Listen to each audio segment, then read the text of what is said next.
Olá a todos, aqui é o professor Cláudio e hoje para refletir com vocês dois pontos que estão presentes numa carta que a filósofa e sindicalista, figura extremamente militante acerca dos ideais políticos que surgiam no início do século XIX, sobretudo no contexto da Revolução Russa.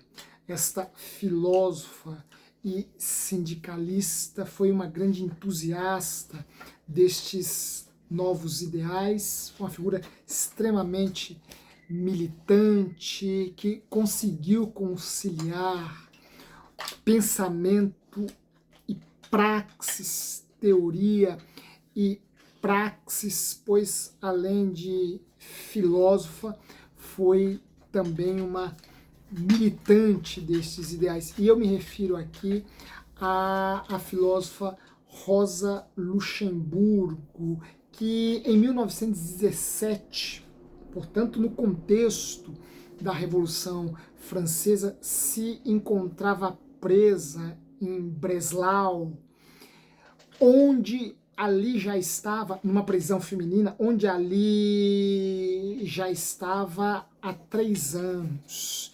E no Natal de 1917, ela escreve uma carta a uma amiga sua, e carta essa que vai se tornar, nas palavras de um comentador, de um conhecedor da obra de Rosa Luxemburgo, essa carta vai se tornar um verdadeiro documento de humanidade e poesia. Ali, às vésperas, a iminência do Natal de 1917, naquele rigoroso inverno de Breslau, Rosa Luxemburgo, numa prisão feminina, onde já estava há 3 anos, e em breve ela seria executada. Rosa Luxemburgo, para celebrar o seu Natal, Natal em cárcere, repito, este é o contexto no qual a nossa filósofa se encontra, buscando alguns artefatos para montar a sua árvore de Natal. Ela encontra um arbusto bastante ressequido, um arbusto um arbusto desprovido de viço, desprovido de nada que saltasse aos olhos, e deste arbusto, ela, Rosa Luxemburgo, a partir deste arbusto, que estava muito longe de representar uma árvore de Natal, repito, tratava-se de um pedaço de madeira desprovido de viço, desprovido de qualquer coisa mais atrativa, chamativa aos olhos. Estava muito longe, portanto, de se aproximar de uma árvore de Natal. Mas Rosa Luxemburgo, inspirada neste arbusto, experimentará neste Natal rigoroso, neste Natal de inverno rigoroso em Breslau, experimentará uma alegria, um gozo, um deleite, um prazer, cuja origem lhe era estranha. E mais estranha ainda devido às circunstâncias nas quais ela se encontrava. Presa, à iminência de ser executada, num contexto de turbulência política cujo destino ainda era incerto. Ela vai escrever uma carta neste Natal de 1917, por meio da qual ela expressa, primeiramente, e esse é o primeiro tema presente nessa carta que eu gostaria de refletir com vocês, ela expressa uma alegria, um gozo, um prazer cuja origem lhe era estranha, cuja origem lhe era ignorada, sobre a qual o máximo que ela poderia dizer é que se tratava da alegria da própria vida, da alegria do próprio viver, da alegria de estar viva, mesmo diante de um contexto extremamente adverso, mesmo num mundo, num contexto geopolítico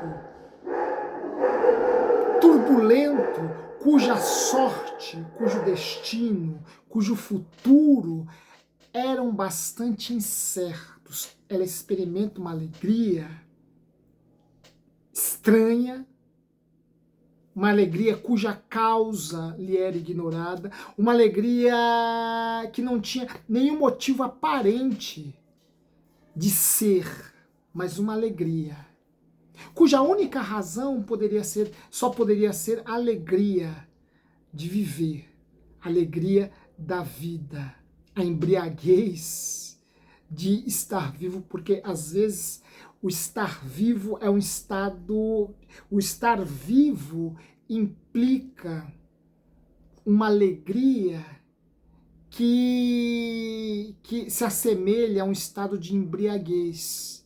Por quê? Porque é uma alegria que, vista por um terceiro, por alguém externo a todas aquelas circunstâncias, só pode ser uma alegria louca. Só pode ser a alegria de um ébrio, a alegria de alguém completamente desprovido de razão, a alegria de alguém completamente alheio às circunstâncias nas quais está imerso e inserido. Foi esta alegria que ela sentiu, cuja origem só podia ser a alegria de estar viva, a alegria de viver. Esta alegria de origem desconhecida é um primeiro tema que aparece na carta de Rosa Luxemburgo, que dá o tom humano e poético desta missiva. Um segundo tema é um tema que nos chama a atenção para o olhar sensível para as demais criaturas que habitam conosco neste planeta, neste mundo. Neste segundo tema, segundo momento da sua carta, Rosa Luxemburgo, nesta mesma missiva, descreve a amiga uma empatia que teve quando viu chegar uma carroça trazendo mantimentos, sendo carregada, conduzida por búfalos que foram capturados na Romênia. Búfalos que eram exibidos como um verdadeiro troféu. Estes búfalos carregados, conduzindo aquela carroça, tendo sido capturados na Romênia, tirados, portanto, de seu habitat natural para servir aos caprichos humanos, estes búfalos estavam em condições extremamente deploráveis, devido ao sofrimento que lhes era imposto, devido às chibatadas, aos percursos extremamente longos, extenuantes, por aquelas regiões adversas, durante invernos rigorosos. Enfim, um daqueles animais chamou a atenção de Rosa Luxemburgo, pois ele fixou nela o seu olhar, e ela fixou também nele o seu olhar, e este animal sangrava. Este animal esvaía-se em sangue, mas o seu olhar era um olhar manso e sereno. O seu olhar é um olhar manso e sereno. Ora, Rosa Luxemburgo viu naquele animal ensanguentado, mas que conservava o olhar manso e sereno. Ela viu pranto sofrido de uma criança não ouvido. Ela viu o choro não ouvido de uma criança. O pranto de uma criança sob um contexto de tortura, de violência brutal, que ela propriamente dita ignora a causa, desconhece a causa, não sabe de sua razão, de sua origem. Ora, o pobre animal não sabia por que era torturado. O pobre animal não sabia por que era fustigado. O pobre animal não sabia por que deveria fazer aqueles percursos tão longos e exaustivos. O pobre animal não sabia por que deveria carregar aquele peso sobre o seu lombo. O pobre animal ignorava tudo aquilo. Sangrava e mantinha os olhos serenos e mansos. Rosa Luxemburgo identificou no sofrimento deste animal o sofrimento de uma criança. Ela assemelha o sofrimento daquele animal ao sofrimento de uma criança que chora devido à violência que lhe era empregada, aplicada, sem saber o porquê, sem saber a causa de toda aquela brutalidade, se é que havia uma causa para toda aquela brutalidade, se é que havia uma causa justificável aquilo. Ela, Rosa Luxemburgo, roga ao condutor da carroça que tenha compaixão do animal, e ele, como resposta, fere novamente o animal e vocifera, dizendo que se nem aos homens se tem compaixão, do que se dirá a um animal, do que se dirá a um búfalo. Naquele momento, Rosa Luxemburgo chora copiosamente, e ela vai dizer que chorou mais do que ela choraria diante do sofrimento do próprio irmão, diante da dor do próprio irmão. E ela vai dizer que o choro dela era o choro daquele animal. Era um choro de empatia. Era um choro empático. E ali, naquela cadeia, diante daquela cena, ela tem uma intuição. Ela tem uma intuição por meio da qual ela conclui que não é apenas uma questão de humanidade ter compaixão das demais criaturas. Muito mais que isto, é uma questão de necessidade e urgência. Se compadecer das demais criaturas é uma questão de necessidade e urgência, pois é a própria empatia voltada para a natureza, é a própria empatia voltada para a natureza, é a empatia urgente e necessária, porque é uma forma de resistência contra a brutalidade injustificada, contra a brutalidade gratuita, contra a brutalidade irracional, contra a brutalidade desumanizada e desumanizadora. Ora, se voltar para a natureza, para as demais criaturas, e com elas estabelecer esta empatia, essa sensibilidade, para Rosa Luxemburgo era algo necessário e urgente, pois implicava uma empatia que era uma forma de resistência contra a brutalidade cega e irracional. Ora, Rosa Luxemburgo vai concluir o professor José Tolentino, que em sua Mística do Instante, obra que me inspirou a essas reflexões, obra a quem eu devo esta reflexão, pois é a minha fonte de consulta acerca deste episódio tão belo e maravilhoso envolvendo a figura de Rosa Luxemburgo. Ora, nessa epístola, Rosa Luxemburgo foi muito mais que uma filósofa ou uma sindicalista, ou uma militante política. Rosa Luxemburgo foi, na verdade, uma espécie de profetisa.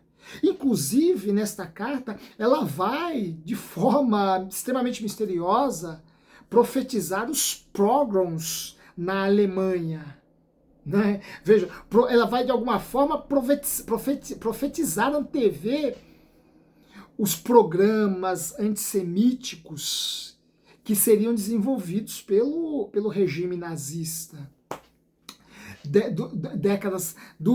Três décadas após a sua 2 décadas após a sua morte.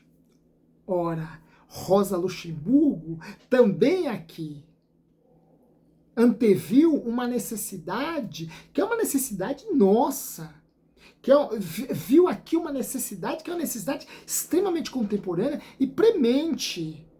Esta necessidade que nós temos em olharmos para a natureza não como algo que existe para a nossa exploração gratuita, para a nossa dominação desumana, para a nossa dominação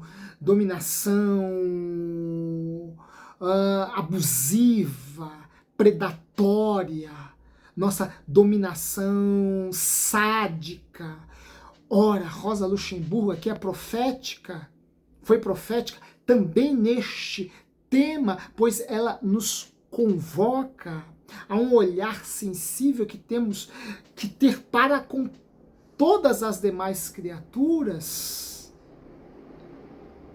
pois fustigá-las, oprimi-las, decorre de uma falta de sentimento, de humanidade, que em última instância não temos pela própria humanidade. O carroceiro vai dizer a ela, ora, vai dizer a ela castigando novamente o búfalo, o animal, vai dizer a ela, ora, se nem aos homens se deve ter compaixão, se nem aos homens, se nem para com os homens existe compaixão, o que se dirá a estes animais? E castiga o búfalo novamente. Ora, esta falta de empatia com a criatura, com a outra criatura, com a outra natureza, esta falta de empatia, dirá Rosa Luxemburgo, concluirá Rosa Luxemburgo, é uma empatia, é uma falta de empatia que precisa ser invertida, suprimida por empatia urgentemente, pois em última instância, o mal que é feito a um animal, o mal que é feito à natureza, reflete o mal que é feito ao próprio homem, à própria humanidade, em tempos em que as crises ambientais impõem sobre nós a necessidade de voltarmos para a natureza, para as demais criaturas, com uma sensibilidade que jamais deveríamos ter perdido, com uma humanidade que jamais deveríamos ter perdido. Essa missiva de Rosa Luxemburgo é uma missiva extremamente atual. E ela parte de uma consciência que é uma consciência ética, elaborada pelos gregos. E sobre ela eu já falei aqui em nosso canal. E sobre essa consciência eu já falei em nosso canal. Essa fala, esse protesto de Rosa Luxemburgo tem origens numa consciência ética que é elaborada pelos gregos, pois os gregos, diferentemente da ética cristã, da ética antropocêntrico-cristã, diferentemente desta ética que coloca o homem como centro do universo, como centro do mundo, como centro da natureza, e tudo mais existe para a sua satisfação, para os seus caprichos, diferentemente desta ética essa ética cristã, antropocêntrica cristã. Ora, para os gregos, o homem é parte do universo, o homem é parte do cosmos, o homem é parte da natureza, de tal forma que destruir a natureza, destruir o cosmos acarreta sua própria destruição. Portanto, castigar o animal implica em se autoflagelar. Derrubar uma floresta implica em se autodestruir. Mandar toneladas de plástico para os oceanos implica em se autodestruir. Ora, é isso que temos feito ao longo de séculos com o nosso mundo, com o nosso habitat, com a nossa natureza. É preciso olharmos para ela com a sensibilidade de uma Rosa Luxemburgo e tantos outros.